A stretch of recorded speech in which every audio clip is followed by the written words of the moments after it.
बच्चों, आज की इस क्लास में हम वॉल्यूम ऑफ स्फीयर वो समझेंगे। ये हमारा चैप्टर 11 जो है सरफेस एरिया एंड वॉल्यूम्स, उसका एक पार्ट है, इनफैक्ट लास्ट पार्ट है। और इसके साथ में जो एक्सरसाइज है 11.4 उसके कुछ क्वेश्चंस को भी हम समझ लेंगे इस वीडियो में। तो वॉल्यूम बेसिकली क्या होता है कि कोई वस्तु कितनी जगह घेरती है वो उसका वॉल्यूम होता है। तो हमने जैसे समझा था कि एक कोन का वॉल्यूम क्या होता है, सिलेंडर का वॉल्यूम क्या होता है, ऐसे ही स्फीयर उसका वॉल्यूम क्या होता है।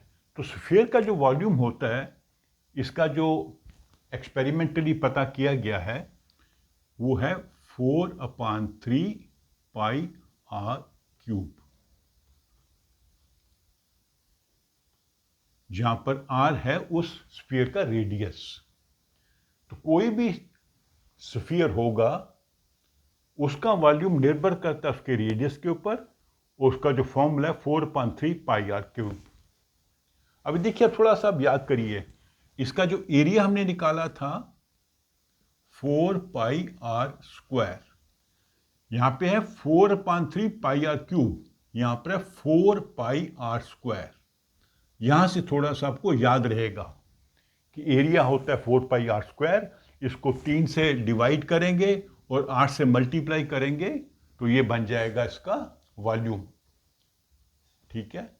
और अगर हम हेमिस्फीयर ले, ये मान लीजिए एक स्फीयर है, इसका वॉल्यूम इतना है, इसके हम दो पार्ट कर दें। जैसे मान लीजिए आपके घर में कोई कटोरी हो बिल्कुल गोलाकार शेप में, तो ये हो गया हेमिस्फीयर। तो हेमिस्फीयर का जो इसका बिल्कुल हाफ होता है, इसका हाफ क्या होगा 2/3 पाई आर क्यूब। उसका एरिया आपको याद है, आउटर एरिया होता है 2 पाई आर स्क्वायर। तो पूरा स्फीयर है, उसका एरिया होता है 4 पाई आर स्क्वायर और वॉल्यूम होता है 4/3 पाई आर क्यूब। इतनी जगह वो घेरेगा। और अगर हम उसको स्लाइस करके दो भाग कर दें तो एक भाग का जो आउटर एरिया का आउटर सरफेस का एरिया होता है 2 पाई आर स्क्वायर, उसका जो वॉल्यूम है, इसके अंदर जो जगह है, मान लीजिए गोल कटोरी है आपके पास बिल्कुल, जो आधा सर्कल जिसका बनता हो, आधा स्फीयर जिससे बनता हो, तो 2/3 पाई आर क्यूब। ओके। तो इन्हीं फॉर्मूलाज को यूज करके हम अब जो है इस एक्सरसाइज के क्वेश्चंस को सॉल्व करते हैं। बड़े सिंपल क्वेश्चंस हैं, थोड़ा सा आपने ध्यान रखना है, क्वेश्चन को समझ लेना है। तो यहां पे लिख लेते हैं, स्फीयर का हो गया 4/3 पाई आर क्यूब, और हेमिस्फीयर मतलब आधा स्फीयर 2/3 पाई आर क्यूब। तो आ जाते हैं हम क्वेश्चन नंबर 1 पे। आप ये एक्सरसाइज निकालिए, ये आपके पेज नंबर है 150 पे, 150 पे निकालिए। और इसमें ना शुरू में ही लिखा है कि पाई की वैल्यू हम लेंगे 22/7। अगर किसी क्वेश्चन में 3.14 लिखा है तो वो आपको वैल्यू यूज करनी होगी। तो पहले के दो पार्ट हैं, एक पार्ट कर लेते हैं, हम कर लेते हैं सेकंड पार्ट। फर्स्ट पार्ट आप खुद अटेम्प्ट करिए। Find the volume of sphere whose radius is 0.63 metre. ये एक स्फीयर का रेडियस है, तो उसका वॉल्यूम क्या होगा, ये फॉर्मूला लगाएंगे 4/3 इंटू पाई क्या होता है 22/7, ये इन्होंने बता रखा है। और आर का क्यूब है, मतलब 0.63 इंटू 0.63 इंटू 0.63। 3 बार क्यों मल्टीप्लाई किया, क्योंकि ये आर क्यूब है। ठीक है। तो इसको अगर आप सॉल्व करेंगे तो आंसर आएगा 1.05 मीटर क्यूब। ये थोड़ा आप खुद प्रैक्टिस कीजिए, क्योंकि ये कैलकुलेशंस आपको आनी चाहिए करनी। कर सकता है, वैसे मैं थोड़ा हिंट दे देता हूं आपको, 3 से कटेगा 0.03 9 बनेगा। 3 से काटेंगे 0.21 बनेगा। तो इनको आप काट के भी सॉल्व कर सकते हैं। ठीक है,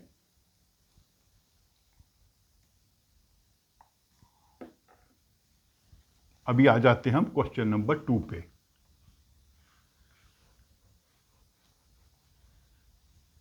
ये कैलकुलेशंस आपको थोड़ा प्रैक्टिस करनी चाहिए। क्वेश्चन नंबर 2 के भी 2 पार्ट हैं, मैं एक पार्ट आपको करके समझा देता हूं।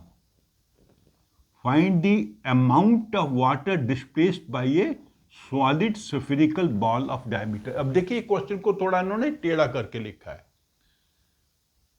हमने जब वो फिजिक्स में पढ़ रहे थे कि हम किसी भी वस्तु को जब पानी में डालते हैं तो वो वस्तु पानी को हटा के अपने लिए जगह बनाती है।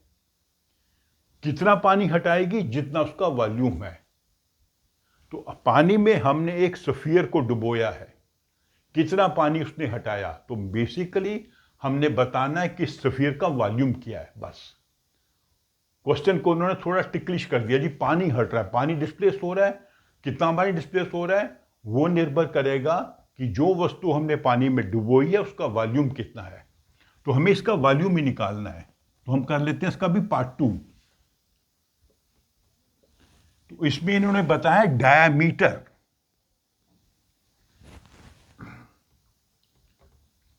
तो आपको मालूम ही है डायामीटर अगर है 0.21 तो रेडियस क्या होगा?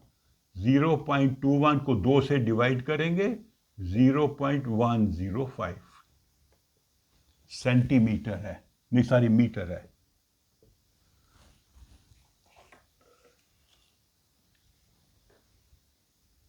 तो हमें रेडियस पता लग गया, फॉर्मूला हमारे पास है। तो कितना पानी डिस्प्लेस करेगा? जितना इसका वॉल्यूम है। तो उसका वॉल्यूम क्या है? 4/3 into pi, pi is 22/7 into ये डॉट का मतलब होता है मल्टीप्लाई 0.105 3 बार करना पड़ेगा। सॉरी डॉट यहां लगेगा, ये ध्यान रखिएगा। तो ये भी आप मल्टीप्लाई कर सकते हैं। ये 7 से कटेगा, 15 7 105, ये 3 से कटेगा 35। तो आप काट के थोड़ा सा इसको सॉल्व कीजिए तो उसका आंसर बनेगा 0.00481 मीटर क्यूब। क्यूब क्यों लिखना है? क्योंकि वॉल्यूम का जो होता है यूनिट होता है क्यूबिक मीटर, क्यूबिक सेंटीमीटर ऐसे होता है। तो ये कैलकुलेशन आप खुद प्रैक्टिस कीजिए। तो क्वेश्चन से घबराना नहीं है। पानी कितना डिस्प्लेस होगा? जितना उसका वॉल्यूम है।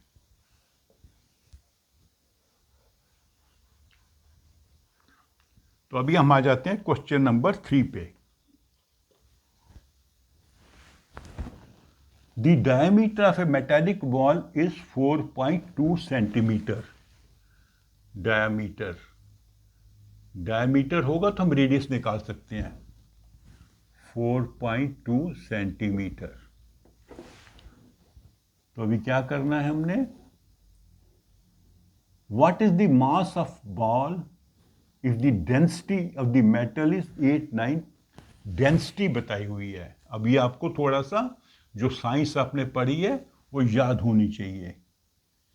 8.9 ग्राम पर क्यूबिक मीटर, क्यूबिक मीटर।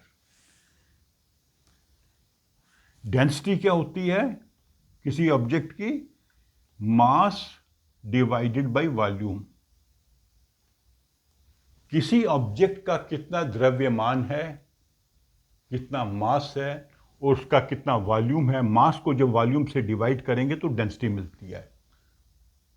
कोई चीज़ कितनी डेंस है, कोई चीज़ कितनी लेस डेंस है, इस पे डिपेंड करता है कि उस वॉल्यूम और मास को जब डिवाइड करेंगे तो क्या आंसर आता है। तो हमने क्या करना है? हमने इसका मास ढूंढना है।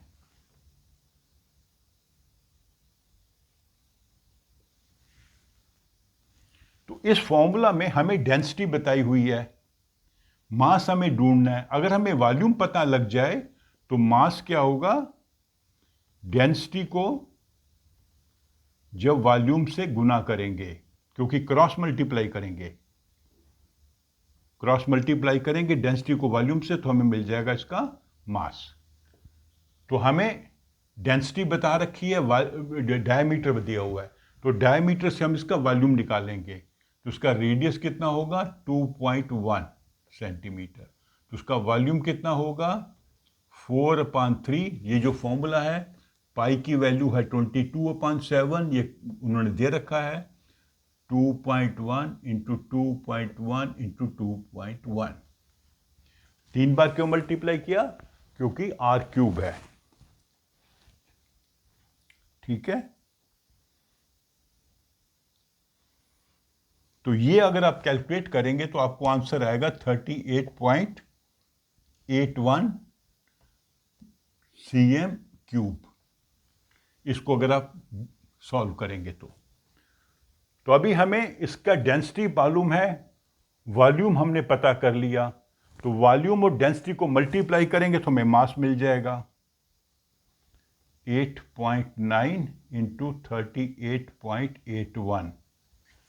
डेंसिटी को मास वॉल्यूम से मल्टीप्लाई करेंगे तो इसका मास आप आंसर आएगा 35345। ये आप कैलकुलेट करके देख सकते हैं, आपको चेक करना चाहिए आपको कि मैंने गलत तो नहीं निकाला कहीं। कई बार मुझसे भी कैलकुलेशन गलत हो जाती है, तो कैलकुलेशन आपको चेक करनी चाहिए कि क्या मैंने सही कैलकुलेशन की है। पहली कैलकुलेशन ये है, ये देखिए क्या सही आंसर है। इससे हमने उसका मास निकाला इतने ग्राम, ये क्यूबिक सेंटीमीटर है, ये ग्राम है, क्योंकि वॉल्यूम होता है क्यूबिक सेंटीमीटर में और मास होता है ग्राम में, ठीक है। तो अभी हम आ जाते हैं इसके क्वेश्चन नंबर 4 पे।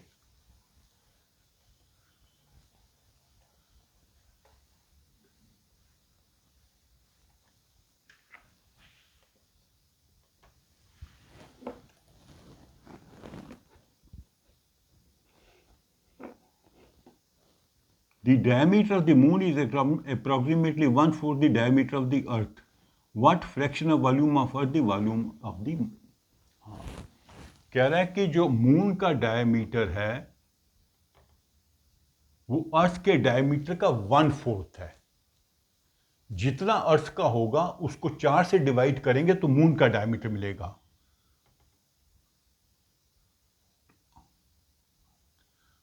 हम मानते हैं अर्थ का 4x है, ये हमने माना, अर्थ का डायमीटर है 4x, तो मून का क्या होगा 4x को 1/4 करना है, दैट इज x। x का 4 गुना 4x है। तो हमने बताना है कि volume of earth, volume of moon to earth है कि वॉल्यूम ऑफ और वॉल्यूम ऑफ मून, इन दोनों की रेशो बतानी है, ठीक है। तो वॉल्यूम ऑफ अर्थ निकालने के लिए हमें इसका रेडियस चाहिए, तो इसका रेडियस क्या होगा 4x को 2 से डिवाइड करेंगे क्योंकि ये डायमीटर है, 2x हो जाएगा। इसको भी करना पड़ेगा 2 से डिवाइड, तो रेडियस ऑफ ये है अर्थ और ये रेडियस है मून का, x को 2 से डिवाइड करेंगे x/2, ठीक है। तो अभी निकालते हैं हम मून का वॉल्यूम, फॉर्मूला वही है 4/3 into pi into r cube की क्या लगेगा x/2 क्यूब, क्योंकि हमने माना है कि मून का डायमीटर है x, तो उसका रेडियस हो गया x/2, तो x/2 को 3 बार मल्टीप्लाई करना है। तो अभी हम पाई को ओपन नहीं करेंगे, ये हो जाएगा 4/3, ये हो जाएगा 2 दूनी 4 दूनी 8 into pi into x cube, ये हो जाएगा 4 1 4 2 पाई x³/6। ये पाई की वैल्यू मैंने क्यों नहीं लगाई, क्योंकि जब रेशियो निकालेंगे तो ये कट जाएगा। तो वॉल्यूम ऑफ अर्थ क्या होगा, सेम 4/3 इंटू पाई, और यहाँ पे रेडियस क्या है 2x, 2x क्यूब करना पड़ेगा हमें। तो 2x क्यूब करेंगे तो ये हो जाएगा 4/3 into pi into 8x cube हो जाएगा 32/3 into pi into x cube. ये इसका वॉल्यूम निकला। इसी इक्वेशन में हमने बाकी कुछ नहीं किया। पहले वॉल्यूम निकालने के लिए हमने x/2 लिखा, तो सिंप्लीफाई करके ये बनी वैल्यू। दूसरे में हमने लिखा 2x, तो सिंप्लीफाई करने के बाद ये निकला। तो volume of earth divided by volume of moon, तो अर्थ का है 32πx³ 3। इसको हम डिवाइड करेंगे इससे πx³/6। तो डिवीजन को हम मल्टीप्लिकेशन बना सकते हैं, मल्टीप्लाई बाय 6/πx³। तो पाई पाई कट जाएगा, x³ कट जाएगा, ठीक है। 3 2 ज़ा 6, तो आंसर है 64। तो इसका क्या मतलब है कि जो अर्थ का वॉल्यूम है, Earth volume is 64 times volume of moon. ये आपका आंसर है।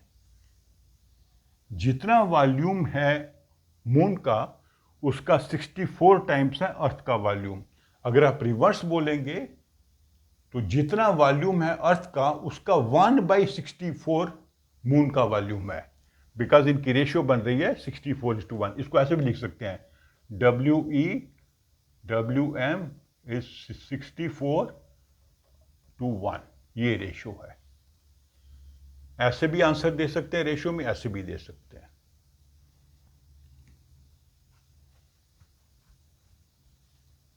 ठीक है, तो ये हो गया हमारा क्वेश्चन नंबर 4। तो अभी ऐसा करते हैं, इस वीडियो को यहां विराम करते हैं। तो जो बाकी इसके क्वेश्चंस हैं, आप कितने क्वेश्चंस हैं टोटल? 9 10 क्वेश्चंस हैं, बाकी 6 क्वेश्चंस बचे हैं। वो 6 क्वेश्चंस हम देखेंगे, 1 या 2 वीडियो में कंप्लीट करेंगे, ताकि आपको हर क्वेश्चन से समझ आ जाए। तो उसको आप थोड़ा प्रैक्टिस जरूर करिएगा। ओके, तो मेरी वीडियो को लाइक करिए और अपने फ्रेंड्स के साथ शेयर भी करिए। Thank you.